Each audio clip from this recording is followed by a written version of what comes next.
আসসালামু আলাইকুম। একটি শালিক পাখি আমি গতকালকে রাস্তা থেকে পাইছি। একটু অসুস্থ ছিল, তো ক্ষুধার্ত ছিল, এর জন্য মানে দুর্বল হয়ে পড়ছিল। তো আজকে আমি তাকে খাওয়ানোর পর ফিট টিট করে আবারও আগের মতো আকাশে মুক্ত করে দিচ্ছি। যা যা যা, যা।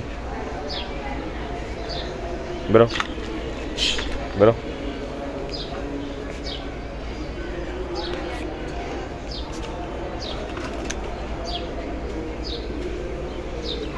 পাখিটা ইতিমধ্যে গেটের মুখে চলে গেছে, ছেড়ে দিচ্ছি।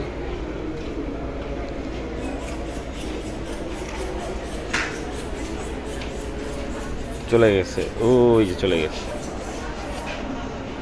আয় আয় আয় আয়, টাটা।